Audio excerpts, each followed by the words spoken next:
running out of friends inside my head, like losing power. The shadows start to spread. This food is sour, tastes different when you're dead. I need a shower, cold water on my head.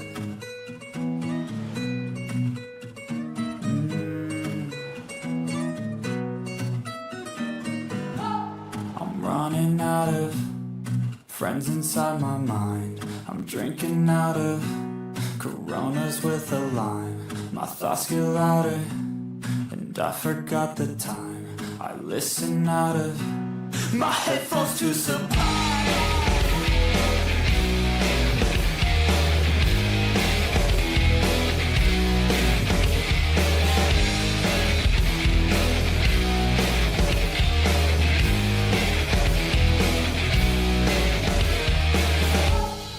Running out of friends inside my mind. Don't know how I found them. They helped me kill the time. A quarter pounder sounds pretty good tonight. Another hour, yeah, that just passes by.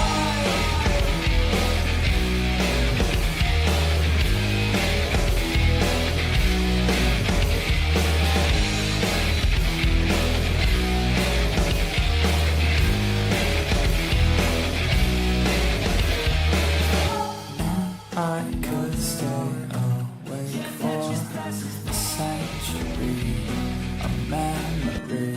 I don't think that I could take more than a breath from me. Nothing's left for me.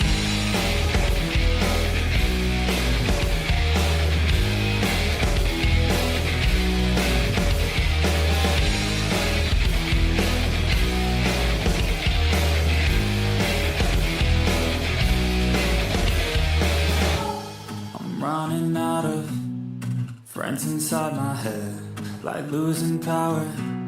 The shadows start to spread. This food is sour, tastes different when you're dead. I need a shower, cold water on my head. I'm running out of friends inside my head, like losing power. The shadows start to spread. This food is sour, tastes different when you're dead. I need a shower, cold water on my head.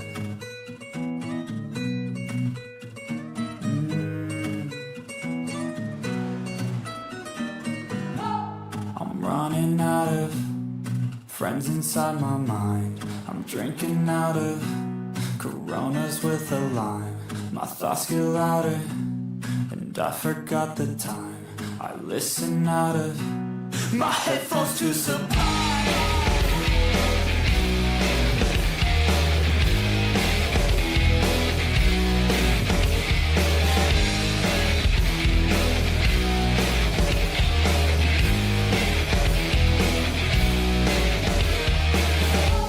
I'm running out of friends inside my mind. Don't know how I found them.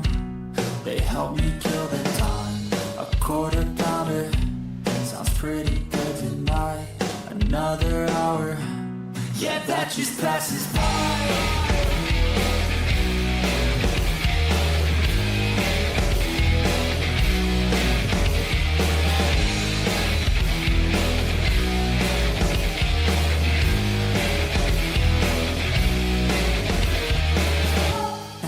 I could stay awake for a century, a memory. I don't think that I could take more than a breath from me. Nothing's left for me.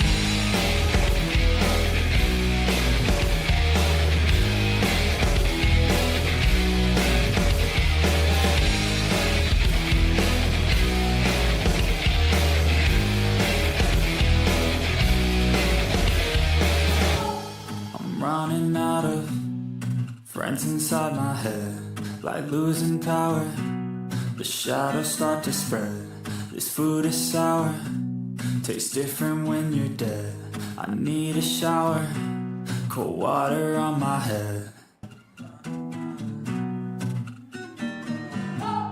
I'm running out of friends inside my head, like losing power. The shadows start to spread. This food is sour, tastes different when you're dead. I need a shower, cold water on my head.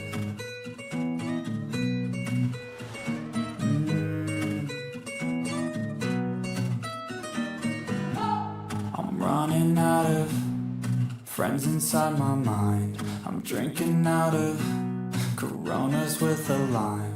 My thoughts get louder, and I forgot the time. I listen out of my headphones to survive.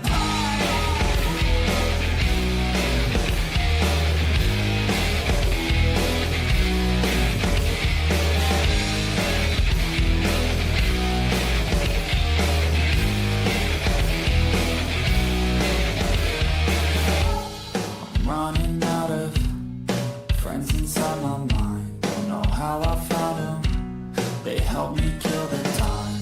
A quarter pounder sounds pretty good tonight. Another hour, yeah, that just passes by.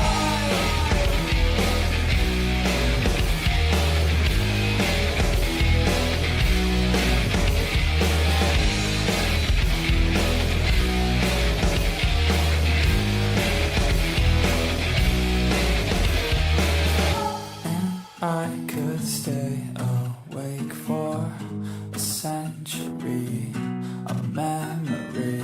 I don't think that I could take more than a breath from me. Nothing's left for me.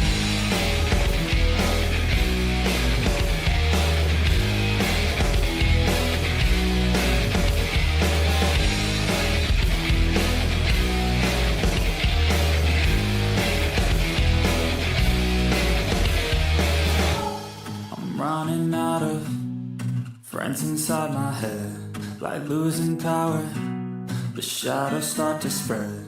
This food is sour, tastes different when you're dead. I need a shower, cold water on my head. I'm running out of friends inside my head, like losing power. The shadows start to spread. This food is sour, tastes different when you're dead.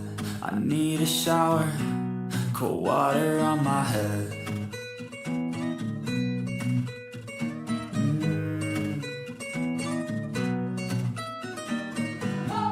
I'm running out of friends inside my mind. I'm drinking out of Coronas with a lime.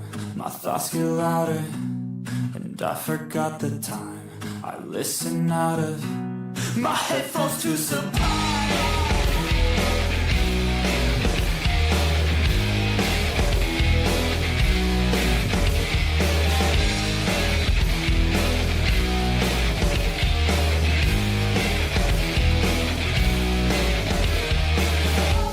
I'm running out of friends inside my mind. Don't know how I found them. They help me kill the time. A quarter pounder sounds pretty good tonight. Another hour, yeah, that just passes by.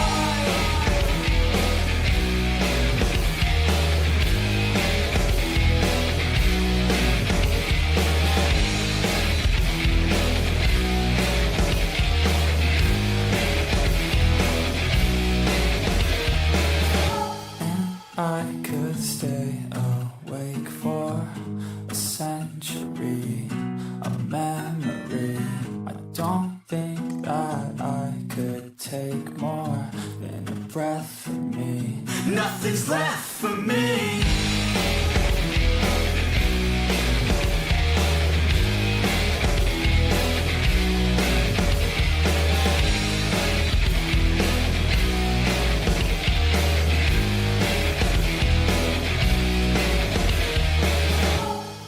Running out of friends inside my head, like losing power. The shadows start to spread. This food is sour, tastes different when you're dead. I need a shower, cold water on my head. I'm I'm running out of friends inside my head, like losing power. The shadows start to spread. This food is sour, tastes different when you're dead. I need a shower, cold water on my head.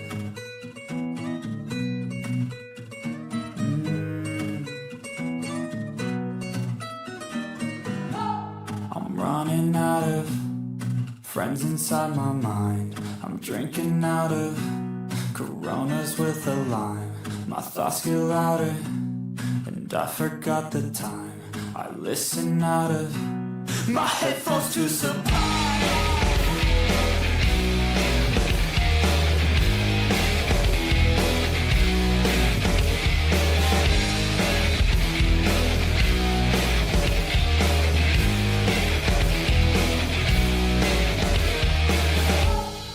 I'm running out of friends inside my mind. Don't know how I found them.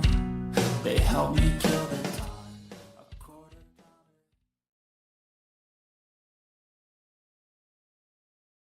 Good evening, race fans, and welcome to Racers Elite Network as we strap up, settle in, and get ready to go here in the Country Hall of Fame region of Tennessee, across from the fairgrounds. We're on the big side of the raceway. Good evening and welcome.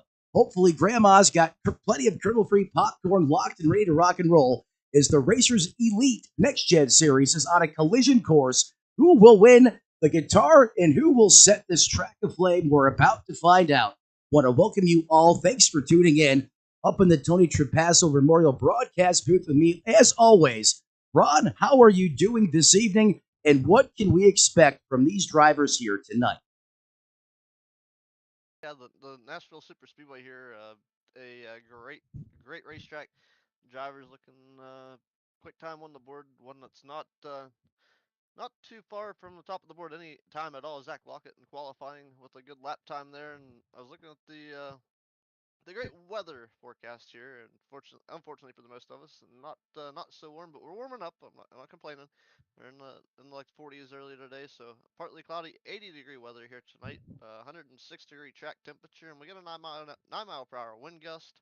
And it looks like crew chiefs have been a little busy. We're a little out of range on the atmospheric pressure, 29 inches of mercury here, so a little different here for these drivers than as far as getting performance out of these cars tonight.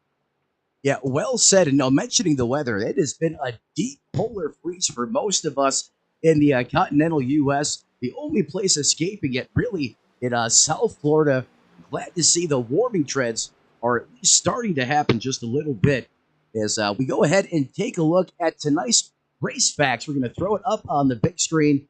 The weather, however, the weather outside may be still frightful. However, in Nashville, it is oh so delightful. 80 degrees ambient air temperature, 58% water drain, partly cloudy skies, and 11 mile per hour winds right now could be gusting 10 to 15 at times. That is making conditions here ideal. Track temperature just north of the century mark at 107 degrees Fahrenheit.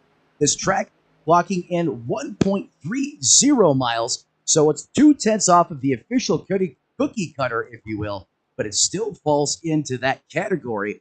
And Ron, how about Brandon Honeycutt out there in that 13 machine as he's now working on qualifying, currently slotting in that 8th place position just inside the top 10. Yeah, Honeycutt looking good in that Toyota Camry. It's kind of making everything work for him. He's a little off the pace. Maybe got to figure out his braking points and lifting points a little bit here. He's going to lock into that 8th position. Zach Lockett looks to take the pole for today's race here with a 30.250 lap time. Yeah, Zach Lockett was a rocket in that 93 machine as he's going to set quick time here this evening as we now transition out of qualifying, send it up to the drone cam as that field gets locked, ready to rock for what should be 120 laps of heart-pounding, high adrenaline pumping racing here from Nashville. We'll leave it there on the drone cam, and without further ado, let's take a look at tonight's starting lineup. Great turnout here as 21 drivers set to take the green flag, and they all feel like they can win it here. Starting in that first place position is my co-host here just said moments ago. Starting P1, Zach Lockett in that 93 machine out of North Carolina, my old stomping ground. Starting outside row, number 1 in the 42, Leroy in the 42 machine out of Dover, Delaware. John Russ is going to start in that third place position, while the 55 ride of Truth Hope is going to start outside of him, rounding out your top 4. The HMFIC of the league, Andrew Tepp in the 98, going to start in 5th, while the Colonel in the 10 machine going to roll off here in that 6th place position. Curtis Ecker is going to kick things off in 7th, while Brandon Honeycutt is going to roll off in that 8th place position. Jacob Blake in that Ford. Look for him to be bad fast here this evening. He's going to start 9th, while Jesse Fox rounds out your top 10 run. And we're going to roll back to position number 11 inside of number 6. Diego Rodriguez in the number 20 will start there for Title Motorsports. Looking at his outside in the 12th position is Misfits Racing's number 3 of Troy Thomas. Inside of row number 7 in the 939 Motorsports number 39 is Josh Freed. Starting to his outside in the 14th spot in the number 4 Ford. For Chicken Coop Racing is Dennis Kane. Looking inside of row number 8 now is driving Extreme Inc.'s number 65 Ford of Brandon Zimmerman. Starting to his outside in the 16th spot for the Misfits Bergen Brothers Racing is number 00 of Alan Bergen. Starting inside of row number 9 is the 15 Chevrolet of Kinsley Smith for driving Extreme Inc. Starting to his outside, or their outside, is the 91 Chevrolet of Hayden Malcolm for Hayden Malcolm Sim Racing. Starting inside of row number 10 in the 19th starting spots, the 94 Ford of Christopher Pendle for Team No Ship. Starting to his outside, Alex Steft is a brother, I believe, the 43 Toyota for Chicken Coop Racing, and a non-sponsored driver bring up the tail of the field in the 21st starting spot is the number 5 Ford of Nash Pointer. Thank you so much, Ron. I greatly appreciate that as that field now begins to roll here behind that iRacing.com pace car. And this is the point in time, if you're a driver down there on the racetrack, Ron, this is where I get the heebie-jeebies. I'm nervous. I can feel the tightness in my chest. I want to see that green flag so I can get into that rhythm we were talking about last week. That is going to be important here tonight as those lights go out on that iRacing.com pace car. So there he goes. Here we go. It's time to wipe the clutch, kick the dust, hope that racetrack doesn't bust. Get ready for that green flag. Barty's got it into the air. Geico restart zone. Here we go. As he puts it through the floorboards up to 5, or the gearbox for the first time. H patterns in the old car. We're in the new car as we get underway here in Nashville. And that 93 of Zach Lockett rockets out to the front with a big-time earful of John Russ as those two cars get a great start of the rest of the competition. Most definitely got a great start there. They got good battles throughout the field already. Nobody wanting to. A lot of people want to single file and relax, but right now you gotta set your margins a little bit, get out there and make something happen with these drivers, and kind of get a position set up for yourself. Let everybody know who you're gonna be throughout this race. Being aggressive early, maybe not the way to race as far as the way this goes, because we don't really have stages here. I'll tell you what, speaking of being aggressive early, John Ross is trying to prove he is boss in the early going as he just flexed on Zach Lockett, and he takes over P1. These two cars still have about a Ford-length advantage as now Andrew Tepp currently up 2 positions as he's cracked the top 3. With a mirrorful of Truth Hoke, and speaking of the fast cars, John Ross just laid down a blistering lap time of a 30:51. 30:51 strong lap time, but you gotta watch also, talking about being aggressive, made up a couple spots and flexing to take the race lead. A great aggressive move. But you look back here in position number 12 right now, Christopher Pendle for Team No Ship, 94 Ford, already put 7 spots. Yeah, that is garnishing a ton of positions here in the early going. As Ron mentioned, already up 7. This is also where the Hornet's Nest is. You have a cluster of race cars here in the 94 there of Christopher, currently almost stuck in the middle there for a minute now as it simmers back down to 2 lanes wide. However, it is hot and heavy with a big bulk of the action happening right around that 12th place position. Watching Brandon Honeycutt was asking earlier if they were supposed to be using the pit entrance routes. So that's another aspect that will slow down drivers' pit times here at the Nashville Superspeedway. If they have to use that pit entrance road, that using that access road will slow them down because you've got to maintain your speed to be able to get the car under you through that access road, but also be able to enter pit road with possibly proper speed to be able to get through your stop without having any issues. And that's a great point as it continues to be hot and heavy out there on the racetrack. So many times we have seen throughout the course of this early season, those pit stops taking place under green flag conditions. And you have to be perfect. You have to execute. Should you miss, we've seen it be costly here, especially the outcome of some of these races. So yet another thing these drivers have to try and ace, as we don't typically see a lot of caution laps, not many opportunities to come down pit road under yellow flag conditions. That is a great point. As now Truth Hope takes a page out of John Ross's playbook, and he puts up the fastest lap of the race at a 30.62. Through 7 laps of competition, it is John Ross leading the charge here at the front. Your pole sitter slides back 1 position in that Toyota Camry, currently in that 2nd place position, while Truth Hope, he is really turning up the wick here as he now cracks the top 3 and it appears to be running down our 2 leaders. Yeah, things are still staying busy back here in the back with Christopher Bindle, and he's having a little bit of technical difficulties, but he's still rolling forward. I was kind of watching him, we were kind of bouncing around a little bit, but he's up now 10 spots. As I was watching him, Kirby Wainscott had to give up quite a few positions there. Diego Rodriguez kind of showed him the door a little bit. Didn't actually touch him, but moved up just enough to send him into defense mode. And he lost a few spots and moved up to try and find his way back. Yep, number 10 Toyota kind of leading a couple positions here. And I think, this is just a calculated move here by an iRacing veteran. He's seen exactly what, we were kind of seeing up here in the booth, and that was the potential to spark off an incident on the racetrack. Best thing you can do here is just let out of the throttle, let that happen. If it's gonna develop, you don't want to be in it. And makes a smart move there on the racetrack and kind of just gets out of harm's way. Now that he's cleared that and it's starting to settle down just in front of him, we should see the Colonel start to pick things back up. However, that Mustang just behind him had bigger plans as he turned it all the way down to the bottom of the racetrack. However, Wainscott able to carry the mojo on the high side of the racetrack as he maintains that position. Diego Rodriguez is letting the 94 know he's blinking pretty bad. Being in that heavy traffic, you don't want to be causing issues. Eventually, crash.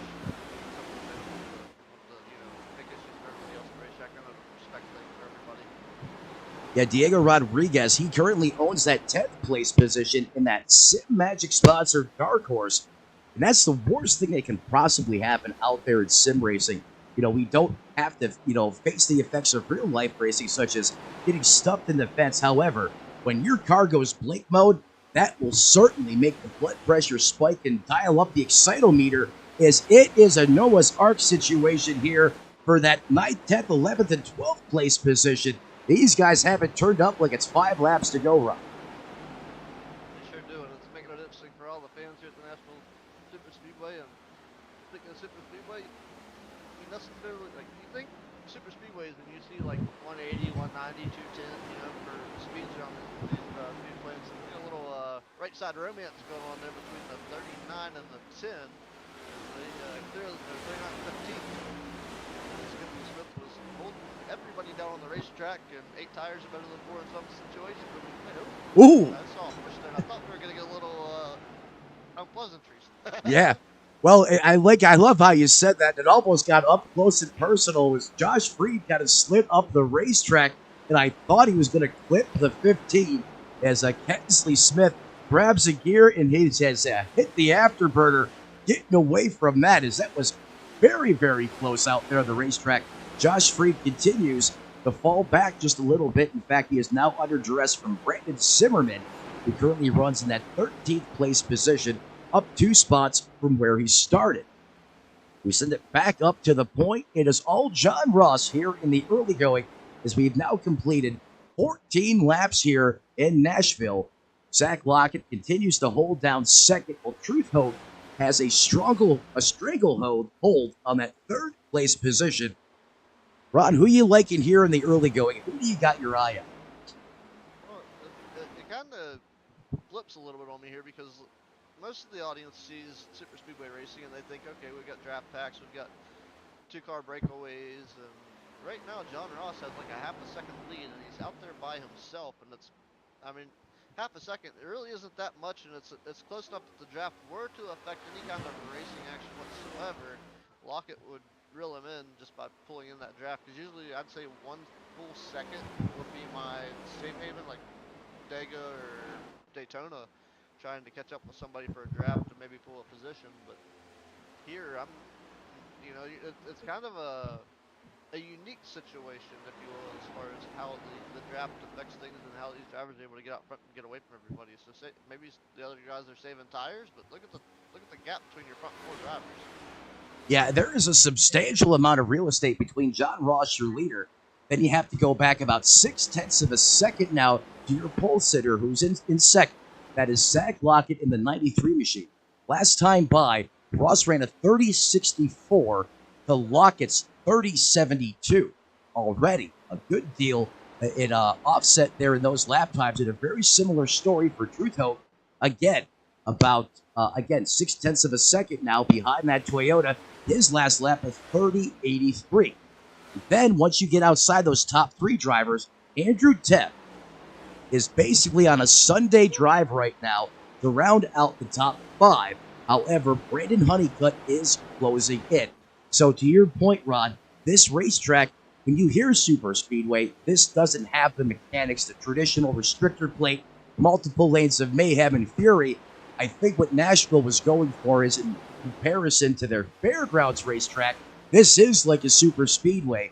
However, not quite the dynamic that we're typically used to see at Daytona or Talladega. However, that draft can give you a little bit of an assist if you're close enough to take advantage of it on those straightaways. But with the spacing out there right now, it is just not possible, at least for these drivers, inside the top five, top six. However, Brandon Honeycutt may be able to start to utilize it here in a second as he continues to churn and cut off and gain some ground on Andrew Tepp just in front of him, who holds on to that fifth place position. About lap times, reverting back to the question, and pick for the night with consistency right now, as long as it doesn't fall off, I'd say maybe the 35 of Jacob Plank. Plank, and he's been walking a tight one thus far in the early going, up 5 positions. Has the second, and no, I take that back. He's actually the fastest guy out there on the racetrack right now as he's Dr. Feelgood's transition to Feel Bad's. These tires will go away and will fall off. He is the fastest guy out there on the racetrack. So clearly, Ron is looking at the data to help him pick his decision. Very good calculated move, if you ask me. However, I'm going to pick a little bit, perhaps, of a dark horse here this evening. And not necessarily he's a dark horse, but I'm going to go with Andrew Tepp, head cook, chief, and bottle washer, who currently runs in this 5th place position. He has been so close so many times, and I think tonight here, Nashville becomes Actionville for Andrew Tepp, and he captures the checkered flag as he currently is trying to fend off a charging Brandon Honeycutt in that 2nd place position.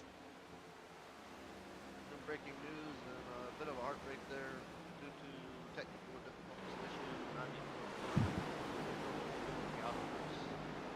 difficulties. That is unfortunate. That is the 94 machine.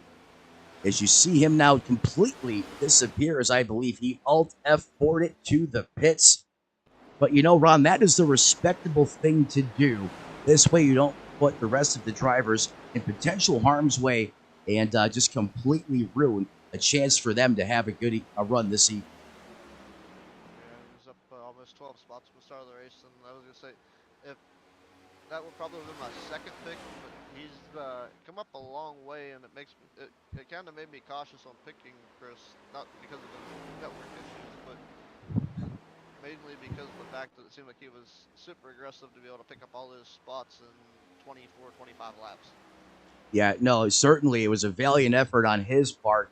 It's unfortunate when you have those connectivity issues And that's really the lifeblood of making sim racing work. And when your connection just isn't with it, everything else is out the window. So hopefully he can get that resolved, and he is back next week, ready to rock and roll.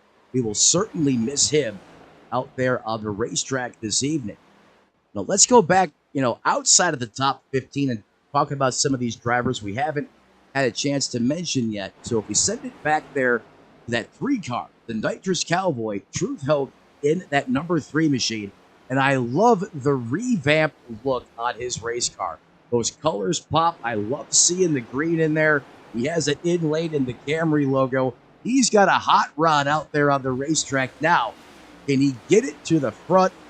I think Troy's out there right now just trying to save some tires, buy some time, see what's going to happen here in the first stint of the race. And right now he is going at it with that 91 of Hayden Malcolm. They are side by side.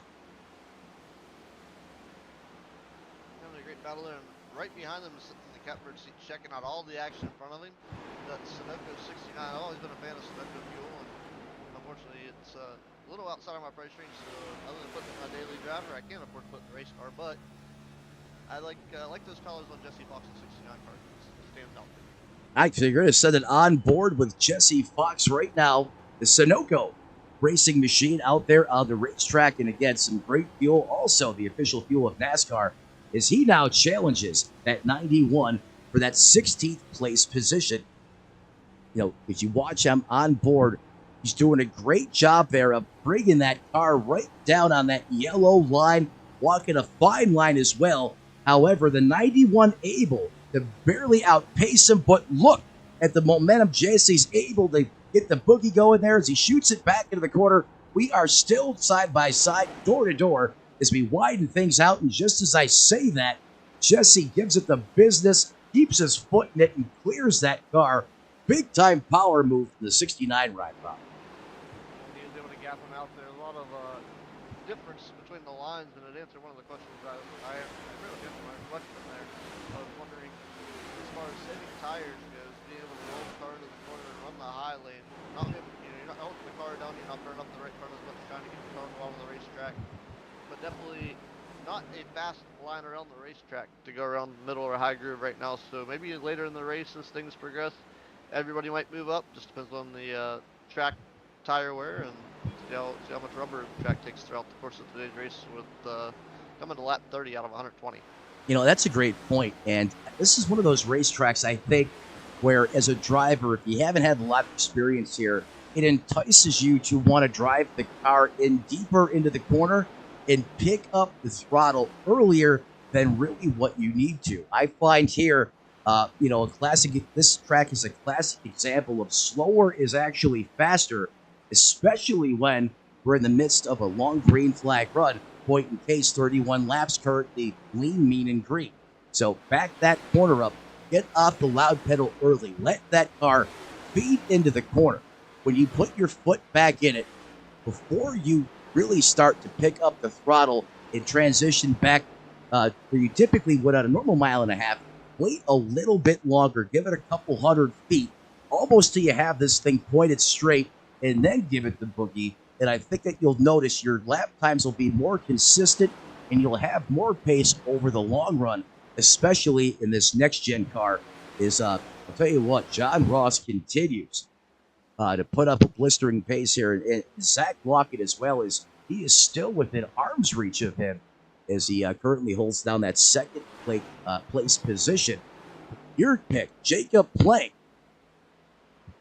is still what I consider out there in no man's land, as these 3 drivers are starting to walk away from the competition.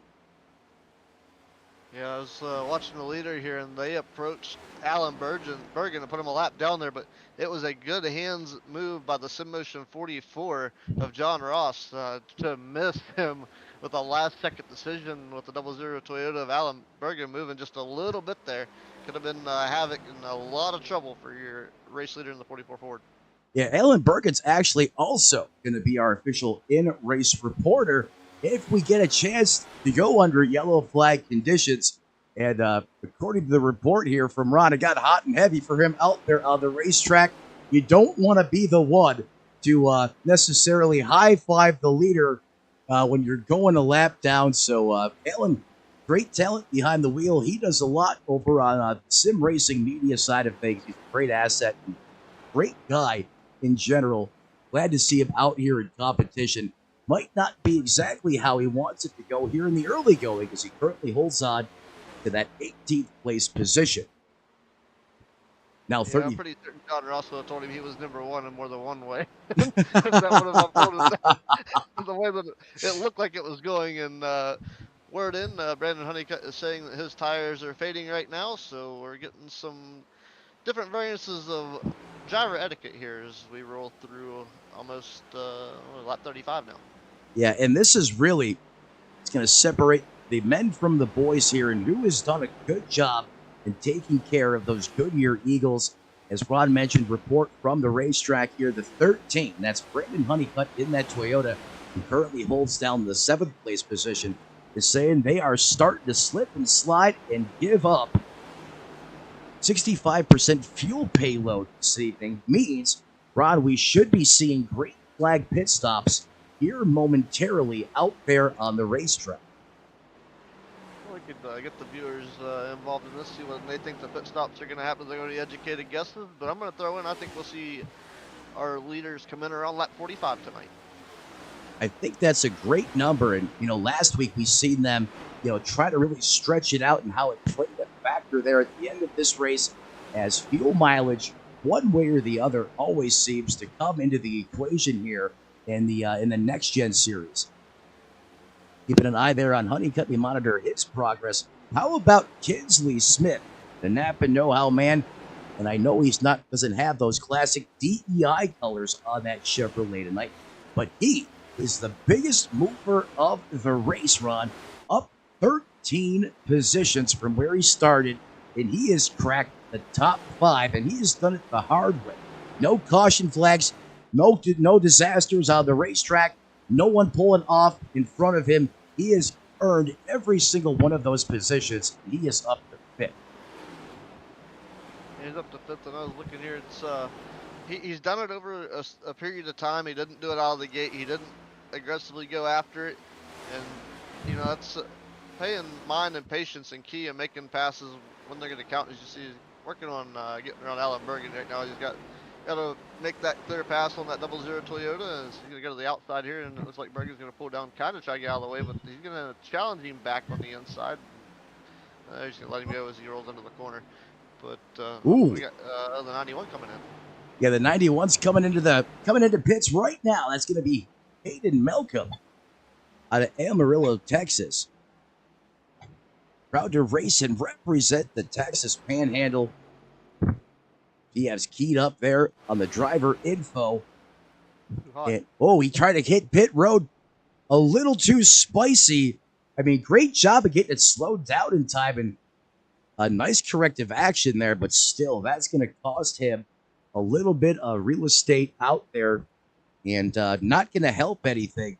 However, it could have been a lot worse, Rod, as he gets it locked into his pit box. That team can come over the wall and go to work. And in fact, multiple drivers having issues getting in the 15. Kinsley Smith barely missed it, and we had somebody I think was going to commit to pit road, and then they went back out on the racetrack and they're going to try it again next time. Yeah, multiple drivers here having problems coming down pit road. There is Troy Thomas, Herbie Wainscott, Kinsley Smith in his box, as you just mentioned moments ago. Jesse Fox still out there on the racetrack. Honeycutt, even complaining about those tires out of Elizabethtown, Tennessee, said, hey, no tires, no problem. I'm going to try to run this thing long. And just as I say that, he now hits pit road. He tries to get it low down here. A little bit of tire smoke, but probably the best pit entrance I've seen under green flag conditions for this first stint. And Ron, that leads me to another part of the part of this race, which I forgot to mention is a storyline at the top of the broadcast. Pit road here, don't let it fool you. It is rather difficult at this racetrack. Hey, we're having drivers having issues getting in. I've been watching. I have not seen anybody get any black flags, no speeding penalties, and no commitment cone issues. So that's great. As watched Zach Lockett, he said 4 tires and fuel for the 93, and he's back out on the racetrack. Yeah, Zach Lockett, a.k.a. The Rocket, currently back out underway. The North Carolina man currently runs just outside the top 5 in that 6th place position. How about the 39 of Josh Freed out of Philadelphia? He stayed out there the longest out of anybody,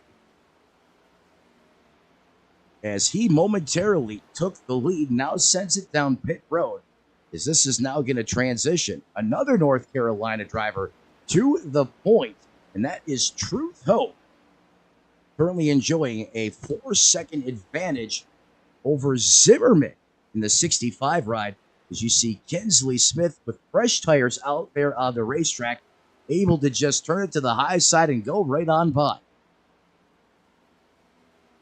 Yeah, Joshua Freed's going to take 4 tires and some fresh Sunoco race fuel as he's down and he's rolling back to the racetrack off pit road now. Josh Freed down and away in that Toyota.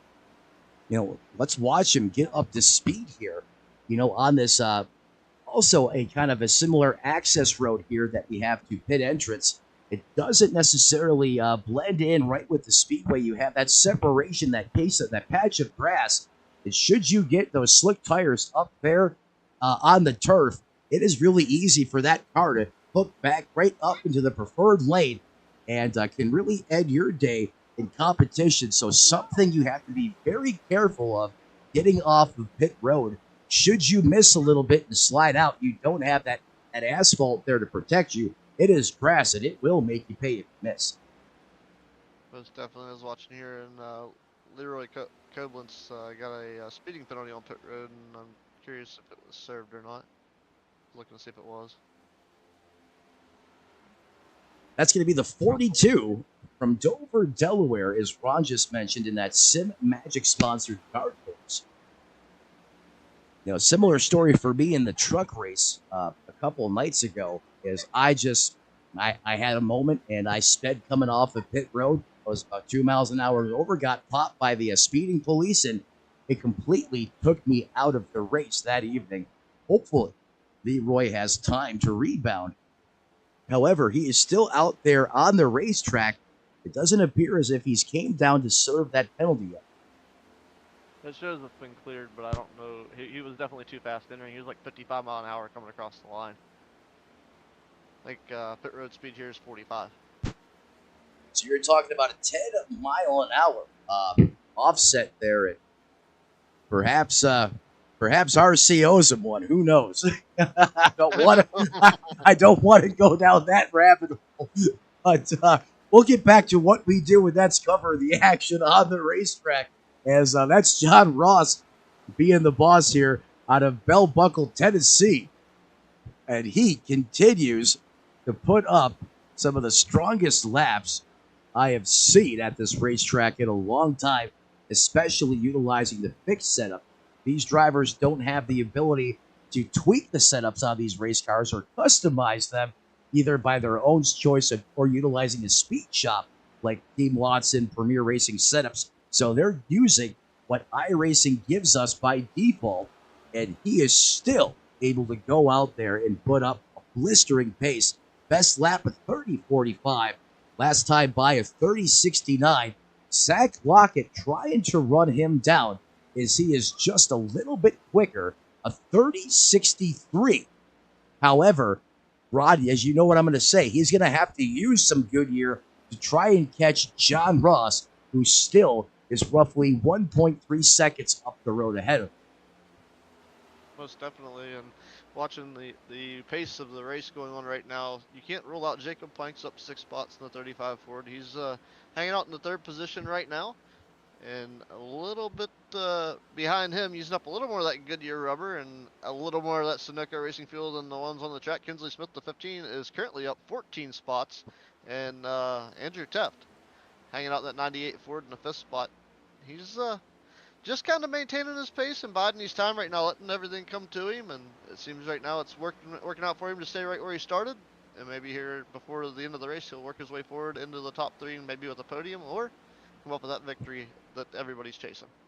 I really think right now Taft is just sitting back in his car enjoying perhaps a Big Mac, munching on some French fries right now, just killing the hunger so he can get after it out there in the race car. I'm kidding, of course. But I think he's just cruising right now, like you said, buying his time in that fifth place position. Kinsley Smith is possessed right now. To your point, up 14 positions. I mean, look at the closing rate between him and that Toyota there of Bergen. Again, the 15 has a little bit fresher tires right now. Allen does the respectable thing, the right thing, gets out of the way, lets him truck on by. The next car in Kinsley Smith's, sight is going to be Jacob Plank, your pick of the race. However, there is a good bit of separation between that third and fourth place position as John Ross and Zach Lockett are really in a league of their own right. Well, we have a moment. Let's go ahead. I say that they may be in a league of their own, but they also have to deal with lap traffic. And as long as we stay green flag and pit stops rolling, it's going to continue to be lap traffic. And everybody's pretty respectable here, and it seems that everybody kind of lets everybody roll through and handle their business as it comes. But there's always that one situation where two drivers might make the same move at the same time, and it's just bad timing. Oh, you're absolutely right. Just because they may be in a league of their own right now doesn't mean moments from now something bad could happen. I mean, if you think you can take a moment to rest and just kind of cruise here, that's where these drivers and this racetrack will jump up and bite you, especially if we have more green flag pit stops. We've seen what happened, the first attempt, and it doesn't take much to completely derail a great run here at Nashville. While we have a moment, let's go ahead and send it over to the YouTube.com live chat. Jesse Fox checking in, as well as Chicken Coop Racing with his famous chicken emoji and checkered flag. The Allen Experience says, comms mic is low. I've already cranked you back up a little bit more, Rod. So we appreciate his attention to detail in letting us know what he's seeing on his side of things as he's out there in competition as well. Also, want to tell all of you guys here on Racers Elite Network, make sure you smash that like button, ring the bell, come home to all the high-flying, high-octane racing action. This way, you'll be notified each and every time all of their various series takes it to the racetrack, and you won't miss any of that action right here on Racers Elite Network. You now send it back down trackside, at least for my son. I want to thank all those guys and all of you viewers for supporting the cause here on the broadcast side of things. Thanks for joining us and tuning in religiously as you always do, as we now work lap 58 of that scheduled 120. We're going to step aside, pay some bills, but don't worry, we'll be right back momentarily right here on Racers Elite Network.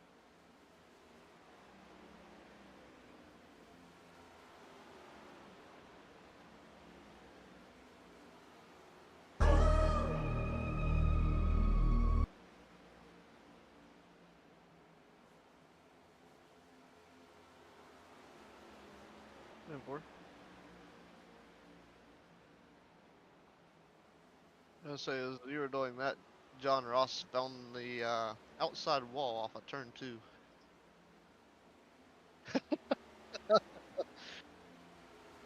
He relaxed and it didn't hurt too bad. He's still rolling it, but he definitely knows it's there. Yep.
Race fans, welcome back to Racers Elite Network as the Racers Elite Next Gen Series does battle here and the Nashville Superspeedway side of things. Matt Metler and Rod up in the Tony Trapasso Memorial broadcast booth.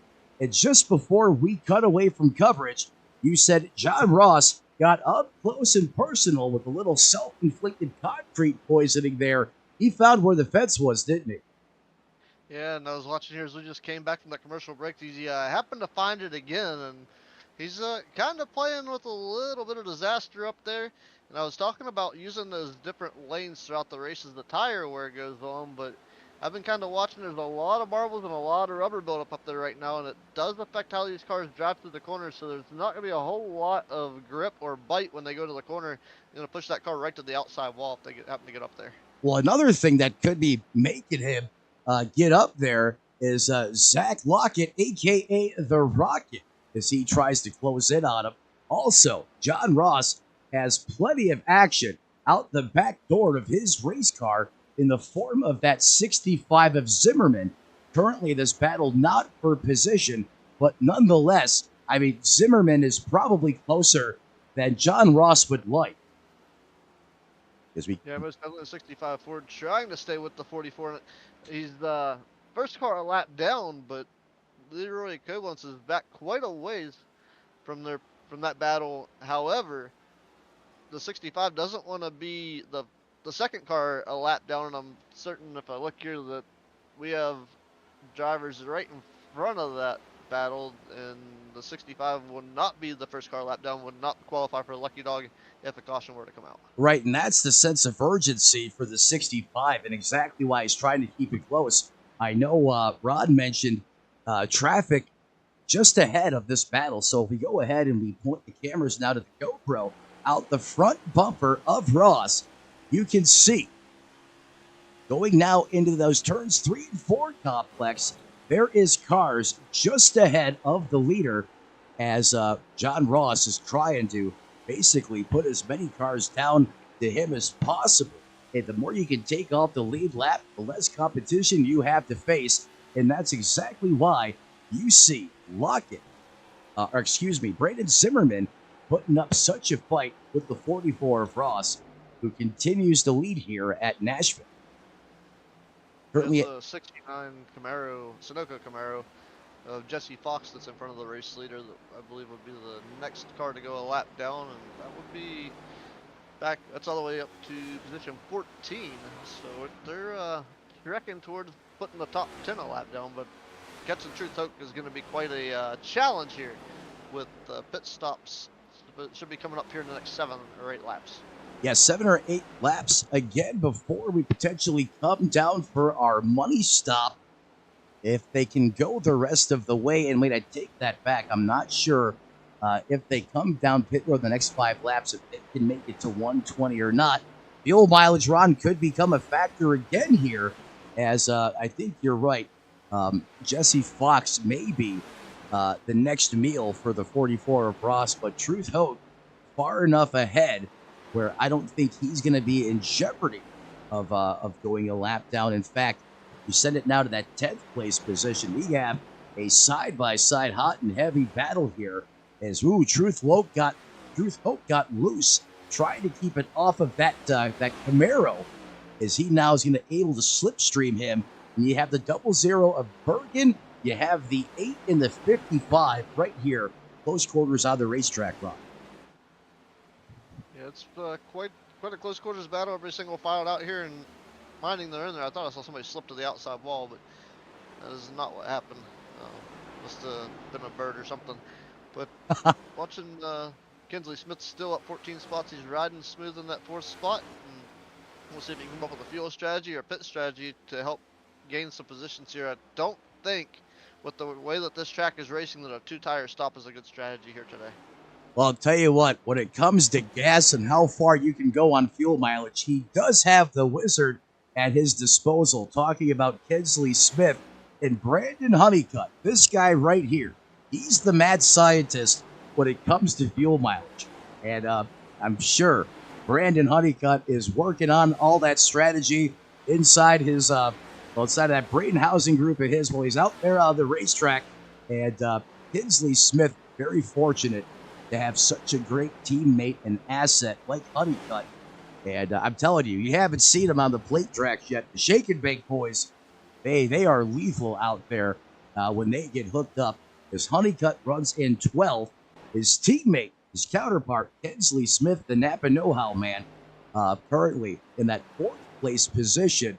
And he continues to put down very competitive lap times. In fact, he is faster than your pick, Jacob Plank. In front of him, last time by, Kinsley Smith, a 31:47. I still can't figure out how John Ross is putting down these lap times. He has cheat codes enabled or something. A 31:23? Are you kidding me? He's definitely got the consistency down pat, and this track is just coming to him tonight. And he's definitely showed that he probably has put down more laps than anybody here in practice, I'd say. If not in between weeks, or showed up a little early and got that extra track time in before they started prepping for the race today. And I'm telling you, sometimes, or most of the times, practice is the difference maker in the outcomes of these races, especially, for these guys that, put the seat time in. And I get it. Not everyone has that time, that luxury to sit there and churn it out over the course of the week. However, practice does seem to favor the ones that do make that little bit of an extra effort, schedule permitting, as Ross continues to be the fast man and the leader out here in Nashville. Closest competition to him is going to be Lockett in the 93. Great looking paint scheme on that Toyota as well. And Josh Freed, Jacob Plank's on pit road. He's going to try to undercut these guys, Rob. Yeah, most definitely, but he's the lap short. Is the seems that we've got 2 drivers down pit road already. It's going to be Zach Lockett came down, as well as Kinsley Smith, both 4 tires and fuel. And it looks like that's going to be the trend for this stop as well. As I was watching Jacob Plank, he's going to get 4 tires and fuel. I was watching the right side drop. The left side's now up, so crew going to work on the left side of the car, and we got the 8 car as well down here, and that's Curtis Ecker, and he's had a kind of a mediocre day so far. He's lost 4 spots at the start of the race. He's currently riding in the 11th spot, but on pit road, he's going to take 4 tires and fuel as well. 4 tires and fuel, that's going to be the call to Kansas Sunoco Racing Fuel. These drivers going to make sure those tanks are packed full of that good stuff to try and propel them to the end. And these drivers now completing service on their race cars on lap 82. 120 is the scheduled distance. We do have overtime available, Rod, if we need to invoke it. Do these guys have enough to go the distance, or will we see a splash and go here at the end? I think the drivers that pitted, cutting it short a lap, they're going to have to try and save about a gallon as your race leader about to come down. But John Ross looking to potentially take the race lead back here as Josh Freed's going to make his way down. But the trend continues with the 44 Ford. He took 4 tires and fuel as well. Certainly did. Here comes Josh Freed in the 39 ride. That's going to cycle the lead to Diego Rodriguez in that Mustang. He had a moment earlier in the race. Hey, no harm, no foul, no contact, no problem. And he temporarily cycles to the point, carries the torch here. He was last down pit road on lap 41. Truth Hogue right on schedule, as he's also out there with the long run boys in that Wrangler 55 ride. You can bet Brendan Honeycutt is still going to be out on the racetrack. There he is in 3rd. And Zimmerman now in that 4th place position. In fact, Rodriguez now onto pit road. He is coming down for service run. You're watching the 20 come down pit road as Truth Hogue takes the race lead in the Misfits Racing Chevy. And same thing with most of the other drivers down pit road. It's been, like I said, it's been a trend here. It's been 4 tires and fuel. We'll see if Diego Rodriguez throws us for a loop here. If he just, it looks like he's getting right sides. So I imagine this to be a 4 tire stop as well. And 2 cans of Sunoco race fuel for him, as he's going to get all 4 tires, and he'll be down and away here momentarily. So we'll have to see when Truth Hogue in the 55 decides to elect the pit road, but it seems to be that he would have the fuel to go the distance as long as the race finishes under regulation. Yeah, well, Truth Hogue kind of stayed out a little bit longer than most of the other guys. Last on pit road, lap 45. The only driver to stretch it farther than Truth was Zimmerman, who made it all the way to lap 46. I think it's safe to say that Zimmerman, Hoke, and potentially a couple other guys should be good to go on fuel. The others are going to have to sweat it out to the oldies a little bit and try to save about a gallon or so of fuel, maybe a little bit less. And the kicker is, and that's if we end at a natural checkered flag. If we go into overtime, I mean, that's a completely different animal we have to uncork. Yeah, watching here, looks like the 13 Toyota Camry of Honeycutt is on pit road, and he's going to take 4 tires and fuel from what I'm seeing here. So that's the trend for 4 tires and fuel this stop. And actually, I guess it was taking a moment there. I thought, here comes the gamble, but seems like he's going to take 4 tires and fuel down and away. Down and away goes Brandon Honeycutt, as he is now back out on the racetrack. The last time he plans to come down pit road, unless bad things happen or we see overtime. But you know he is. I think even with overtime, one installment of overtime, I think Honeycutt will be good to go. Even should we go to extra laps here before we can officially close out Nashville, as we now approach lap 90, is 89 officially now in the history books on Racers Elite Network. Let's take a quick peek at the weather. We can see, Ron, you talked about it a little bit ago, this track starting to change. The marbles at the top shelf, you can see the rubber being laid into the concrete. And that's the other thing. This is a concrete racetrack, not an asphalt. The way that these Goodyear Eagles interact with the concrete is different from the normal blacktop. And that could also be having an effect on the handling on these race cars as we throw the weather once again one more time on the big street for everyone to follow along at home. The track temp, it's up a couple points, approaching 110. So it's going to continue to get slicker out there under those partly cloudy skies. The sun's still heating up that concrete. Relative humidity holding steady at 53 degrees.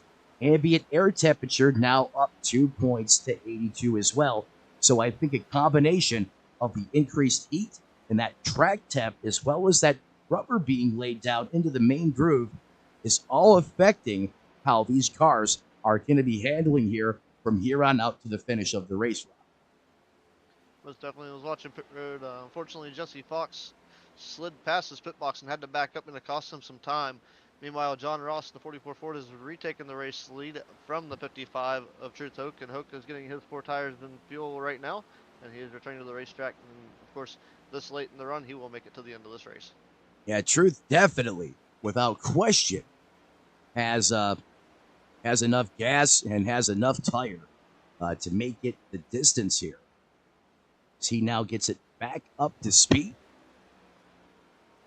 Service now complete on that Wrangler 55 Chevrolet Camaro. And unfortunately, by him stopping so late in this race compared to the other competition right now, with just how the trends of the race have been occurring over the course of this run tonight, that's going to put Truth all the way back in that 13th place position. As we currently sit at lap 93, we have, I believe, 13 cars on the lead lap. And I think that last car is Truth Hope. I'd imagine. So he's definitely put himself in a time crunch. A lot of the drivers know it's go time now. They're not going to be in that relaxed state where they were just kind of hanging out. It's 28 laps to go, and under a full green flag run like this, the kick turn-on mode would have been right there as soon as they left pit road for that final time. And if you've got to save fuel, now's not the time to be doing it, because you need to be making up all that track position and ground you've lost for these green flag stops. Yeah, and I think for drivers like Hope, Honeycutt, Troy Thomas, Dennis Kane, those guys can, afford to go out there. Oh, Truth Hoke back on pit road. Oh my goodness, he goes John Deere mode into the grass. And the curse for the 55 continues. Oh God, that wheel on that driver's side, passenger side front on that Camaro seems to be punched in. That camber, that tire is looking all wrong and ugly. Did the 55 catch the fence there, Rob? Something I was gonna have to go back and look at because Oh, yeah, that he is just burned a fast pretty. repair. Uh, Nothing showing up, not to cut you off, in timing and scoring. So we're going to have to go back here and just take over the controls manually as we're going to engage the flux capacitor here, ladies and gentlemen, or try to. I found an issue there in turns 1 and 2 where the back of the car kicked out cold tires and not giving him a chance to warm up and pushing the issue a little bit and kind of got loose. And when he caught it, it caught right to the outside retaining wall and got the right front all kinds of out of alignment and probably been a couple steering components and had to burn that fast repair like you said when he came down pit road and obviously a little bit of damage made it hard for him to do so as he gathered it up and he also got a penalty for of course missing the commitment cone. We use the powers that be with manual rewind here. We have it slowed down to a quarter speed on the racetrack as it looks like Truth Hope was bitten by the cold tire bug. Those tires not being up to temperature, and watch this collision course with the fence. He gets a good chunk of it. And as he comes off the wall, he hit it at the right angle where he Bluetoothed the front suspension.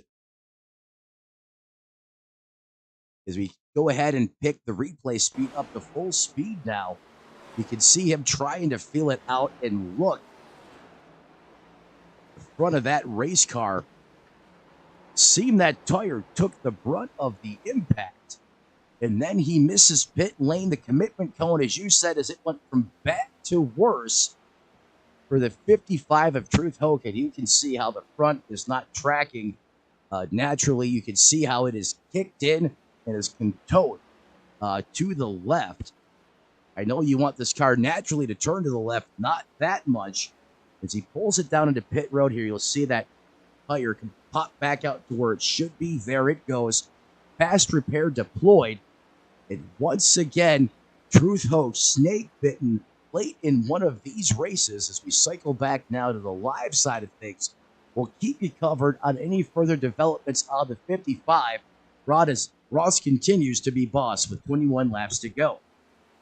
Yeah, we're also up front. I was going to also mention that the issue there, not just being able to come in and grab that fast repair and get right back out, cost him almost 71 seconds or so as far as the penalty as long as pit road time. So definitely a very costly mistake as he was looking pretty good there for a top 10. And unfortunately now that those hopes potentially are shot with 20 laps remaining for your race leader, John Ross, as I believe the 4 car, right, the 4-4 to Dennis Kane right in front of him, figured out what the outside wall felt like. Fortunately for these drivers, and even back to that accident with Hook, these safer barriers doing great work here, tremendous work here at the Nashville Superspeedway.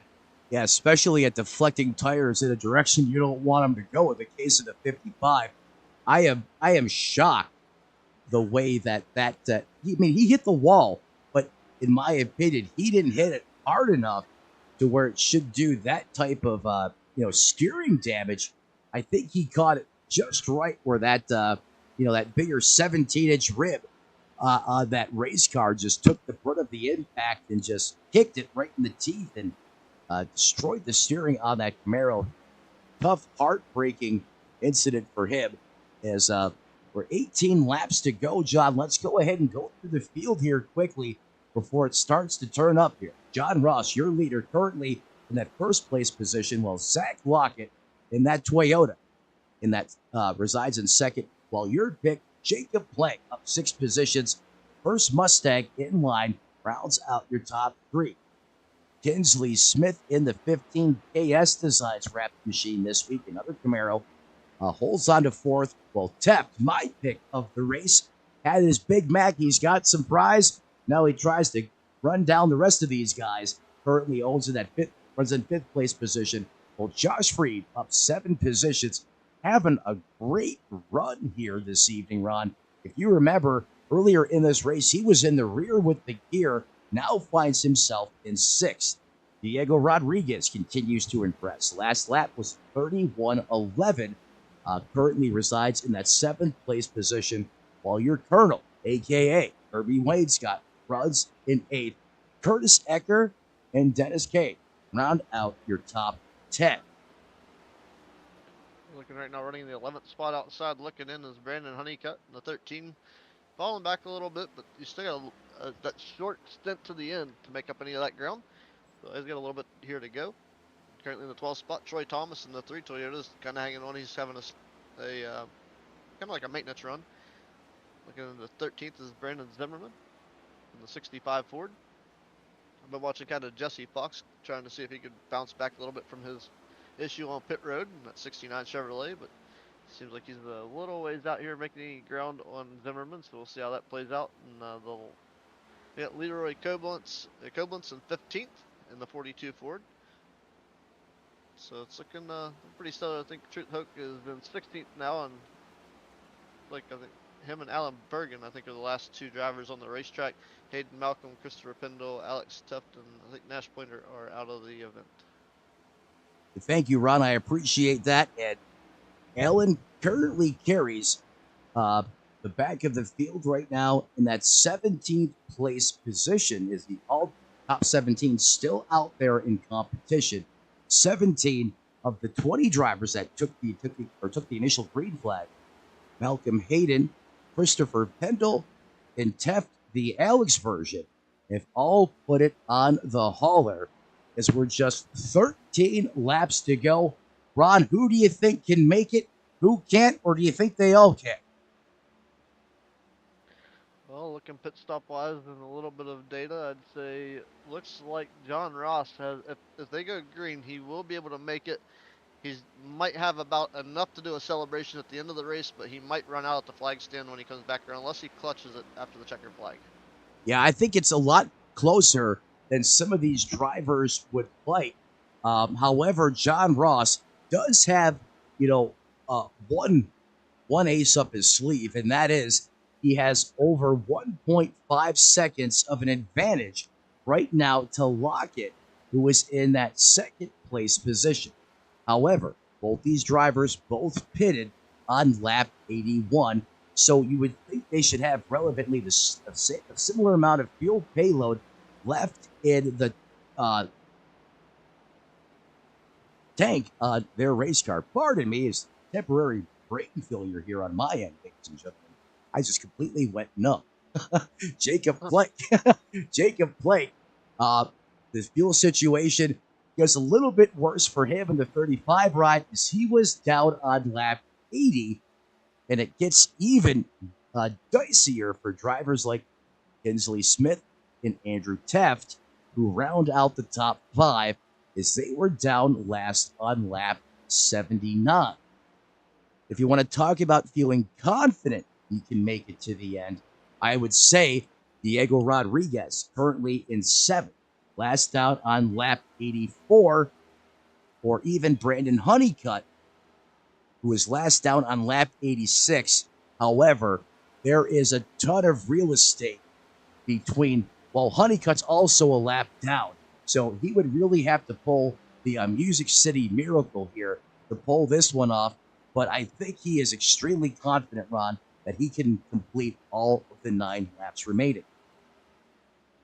Yeah, I'm pretty certain. I was looking like you were mentioning Kinsley Smith, the 15. He did happen to pit 2 laps before your race leader, the 44, John Ross. But Kinsley Smith's also been on the loud pedal all day long, and I've been watching here recently where his top speed, or even where he was at, was not quite as much as your race leaders, and I think that might be him potentially trying to save about half a gallon of fuel to try to make up for that early pit stop. Well, hey, you're reading my mind, brother. We're going to jump on board with Kinsley Smith here. Pay attention to the tachometer. See if he's clutching it here at all in that 15 Chevrolet. You can hear him squeeze back into the loud pedal. He's also in 4th gear right now. He is now shifted. So that 4th gear is not going to help him in the fuel mileage department, at least I wouldn't think, as he comes off a 4, and he is getting it all the way up into the red line here. 9,000 RPMs. He sees red and clicks a shift. So, Ron, I'm going to say that Kinsley is confident he can go distance, in the words of Michael Bolton. Let's hop to now John Ross, your leader in C, if it appears he is saving fuel. And again, similar story here. He is in fourth gear. Let's see if he short shifts at all here. Continue to wind out the rubber band. And John did short shift. He did not take it up all the way to red line. What's your analysis on this guy? That's what I was thinking. I was analyzing what you were thinking there because I was watching, and with this short shifting, and about, I would say with 40 laps on these tires, it makes me wonder because you can hear a lot of the tires squeal to the corner, and it's the right front, how hard they're pushing these tires to keep the car down in the corner. It makes me wonder if they're using that fourth gear to reach the higher RPMs to actually rotate the car through the center off, so they push them tight to the wall. And that could be a very good point there as well. And that's something you can do in this next gen. You can use the RPMs to help this car make that turn, or at least try to, steer the right, or steer with the rear of the race car a little more, kind of something you did with the solid rear axle cars a little bit more compared to the next gen. But he definitely is not taking it all the way to the higher echelon of the RPM range compared to the 15 of Smith. And now Ross has a front bumper full of Wade Scott. Probably not what he wanted to see. However, as there's 3 laps to go, has plenty of real estate between himself and Lockett in that second place position. I saw the 10 Kirby Wayne Scott move out of the way of John Ross so he can make that pass and not get in the way of his momentum, as you see on the Racers Elite Network. At the Racers Elite sponsored ride out there of Kirby Wayne Scott, allowing your race leader to continue his trek towards victory lane. He crosses the stripe, and he will see, I believe, 2 to go here this time by. Popsicle in the air for the driver of the 44 Dark Horse Ford Mustang, John Ross, who has been next level today. Less than 3 miles from a checkered flag here in the Racers Elite Next Gen Series. Closest competition to him, the Rocket, Zach Lockett, currently in that Toyota, in second, and Jacob Plank, another Ford, part of the fast Fords out there in the field, rounds out your top 3. It's the final lap, so we're going to send it to John Ross, who deserves the coverage here on the final lap of the race as he sends it through the turns 1 and 2 complex for the final time here this evening. No pressure, no mistakes from Ross. Out of Tennessee, he tries to be smooth like the whiskey, coming through the 3 and 4 complex. Coming off of 4 for the final time, he can see the checkered flag in the air, and he's going to start doing the rocking and rolling as John Ross's boss at Nashville. What a driver, what a job for the driver of the Ford camp, Rod. Great win for the 44 Ford here today, and he's going to put this one on the rocks tonight. For sure. And you can't take away from what Zach Lockett out of New York, and he's shouting out New York and North Carolina, and Jacob Plank, your pick, in another Ford, round out your top 3. As always, you're going to hear from them and more right here as we transition to post-race coverage on Racers Elite Network. And I think an honorable mention to the biggest mover of the race, Kinsley Smith, and Andrew Teft, another solid top 5. And I know wins are just around the corner for Andrew Teft. Let's see if Ross has enough to burn it down. Oh, look at this. It's a meeting of the minds as both of these drivers are burning it down here. Love it when they pull this type of stuff off. A lot of unexpected stuff that goes on, and great races for both of those drivers. And apparently, it doesn't stop there, and we might have enough fuel to do it with a couple more drivers. Hey, Josh is getting in there too. He wants to burn some fires down. And he had a great drive here at the end, but the Sim Motion man, John Ross, is boss here in Nashville. Get ready now to talk to our top 3 finishers. Give them a chance to celebrate with their teams. Do want to apologize to Alan Bergen, who was tasked to be our in-race reporter. However, we went lean, mean, and green the whole race. So, Alan, perhaps we'll get a chance to talk to you next week. We'll keep you in the roster, in the queue for next race next week's coverage, as we now have Zach Lockett joining us in the waiting room. Ron, you now have Zach Lockett in the booth. Yeah, Zach came out there and set quick time here today in today's race and qualifying, I should say, and able to put the 93 Toyota on the pole for 939 Motorsports. A stellar run for you to come up with that runner-up position and to come second to John. But man, a great run for that number 93 Toyota. Tell us about it from your shoes, brother. Yeah, felt really fast all night here. Once I got the pole after messing up my second lap, I knew I was gonna have some speed and just really was able to hug the bottom of the track all night. That's really the key to getting around Nashville and just being patient with your inputs here and your pedals and getting a good run off the turn.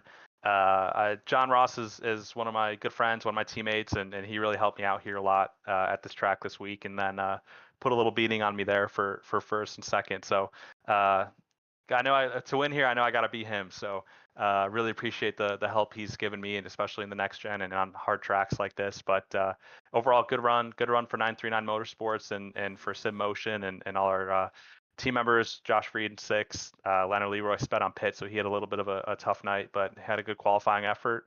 And overall, just really happy with the effort. Yeah, great run there for you. Anybody that you'd like to thank help you pick up a podium finish and a runner up here today? Yeah, thanks to you guys for putting on the broadcast, of course, every week here. Do a great job. Excited to listen to it back. Shout out to everyone on the team. And also, I want to give a shout out to my Husavelt Sprint pedals. I love these pedals. They made me so much more consistent. I really enjoyed using these, and to everyone in the league. So looking forward to next week. I think we're at Texas. Looking forward to getting back on the podium. Thank you. Congratulations on the runner-up finish, and hopefully, like you said, back on the podium, and a lot of people fail to realize how much equipment really goes into play when it comes to racing on the iRacing simulator. Man, it does. I last season and earlier this year, I had Fanatec CSLs with no load cell, and these load cells have just changed my life. So get yourself a pair of load cells if you're listening to this and don't have any. Heck yeah. Zach, I'll tell you what, Matt, up here in the booth, that was a heck of a run. I got those pedals written down. Congratulations. Look forward to watching you here in the upcoming weeks. And Ron, thank you for interviewing the Rocket, Zach Lockett, as he'll take a solid second place finish. Take notes from one of the mans with the fastest cars out there on the racetrack. You're looking to improve your ride. And on the iRacing side, check out those load cell pedals. Zach, thanks for your time. Looking forward to speaking with you again real soon, sir. Yeah, thank you. And Husaveld, if you're listening, give me a sponsor. Hey, you got to take the time and you got to own the moment. It's certainly Zach Lockett is a fun guy to talk to, and plugging the sponsor, everything, all the boxes checked. Heck of a job up here in the booth, Zach. We appreciate it. Now we got to shift. Thank you. Thank you. Got to shift gears now and getting ready to talk to the man with the plan here in Nashville, John Ross. Matt up in the Tony Trapasso Memorial booth. You got a copy there, bud. I've got you, Matt. Well, man, let me tell you, first of all, that car of yours was on another planet, next level. You didn't flinch once out there on that racetrack. It was a flawless race. You manhandled the competition. How were you able, in the words of WWE, to lay the smackdown in Nashville this evening? Yeah, I appreciate it, Matt. I don't, Zach certainly gave me a run for my money. I think Yes, he did. And the track was hot enough where it was a little slick on exit, especially on the exit of 4. And so it was just making sure that you really took care of your tires, especially in the apex of the turn. I wanted to make sure that I got back to the throttle, a little bit later than what I normally did, and I could tell that Zach was really good throughout the middle of the runs. He was really fast in the beginning, really fast in the middle, and he'd tail off a little bit at the end. So just trying to save my tires, pick my spots where I really push, and it worked out well for it. Hey, thanks for that excellent analysis and breakdown there, John. You mentioned the track temp and the tire fall off. How were you able to manage that, and what can you do as a race car driver to really maximize the performance especially over these long green flag runs, it just didn't seem like your car gave up as much as everyone else. I mean, you and Zach were really, the cream of the crop, especially near the end of the race. To your point, he was a little quicker than you at times, but it seemed like you always had an answer to his strategy. Just what were you able to do out there on the racetrack that really gave you that longevity here tonight? Yeah, I think that's a fantastic question. I think for me, obviously having the clean air on the nose of this next gen really makes a difference. And I think I was always trying to save a little bit in the bank if Zach got really close, where I could push the car a little bit harder. But I think, especially in the next gen, it was the left rear at Nashville that really gave everybody problems. So trying to make sure that you were, 3/4 throttle on the exit instead of full throttle, making sure that you really were disciplined on the line on the entry of the turn. And Zach and I have done a lot of practicing together, and we really focused on that part of it, the entry, and then really making a strong exit. And I think it paid off for us tonight. Well said. I could not agree with you more, boss. Before I cut you loose, anyone you want to thank who helped you get it done on the 44? Yeah, I appreciate that, and of course, my adrenaline teammates, and that's Leroy, Josh, and Zach here. Zach with a fantastic second place. So appreciate all of those guys and the practice that we do. Sim Motion, you see that on the side of the car. You need anything sim rig related? Go in and type in 802 in the simmotion.com website. You get 5% off of anything. So that's it, Matt. Thank you, for broadcasting. Always a fantastic job, and we certainly appreciate it. Hey, I appreciate that feedback and thank you for the compliment. And ladies and gentlemen, smooth like the Tennessee whiskey, John Ross is the boss here at Nashville. Take notes. That's how you get it done. I appreciate your time up here in the booth, and I hope to speak to you again real soon, John. Thanks, Matt. Appreciate it. Two great interviews, and it looks like our third place driver is not available for comment. So we're going to bring in who should have been our in-race reporter, Alan. Matt, up top, how'd your race go out there, buddy? What'd you see out there on the racetrack? It pushed. It was It bad. pushed. It seemed Yeah, like that track was a handful out there at times. yeah, that car was not having fun. Well, I had fun watching you out there in competition. I know you had a couple up close and personal moments, but hey, you kept it clean out there. You finished with all four tires on it. And I'm sorry we didn't get a chance to utilize you as an in-race reporter, but that race went lean, mean, and green the entire way. As I said on the broadcast, and I'm going to tell you now, we're going to keep you in the queue for next week. So hopefully we'll be able to utilize you a little more next week. Hey, look, you got a new streak going, so Yeah, you got a point. And don't forget, we'll get back to one of these super speedways soon, and you know what I mean by that. yeah, we got Daytona in a couple weeks. So, but next week we're gonna prepare for Texas and come out. We run better on super speedways. We got to work on it. We got a lot of work to do on our mile-and-a-half game. Hey, and that goes for me as well. And, the competition is good here in the Racers Elite Series. If all the different series, I should say, that makes up Racers Elite, you can always count on great competition. The grind is real, and I'm right there with you, Alan. I appreciate you joining me up here in the booth, and we'll be talking to you again next week, my friend. All right, thanks. Always appreciate speaking with the man, the myth, the legend, Alan Bergen.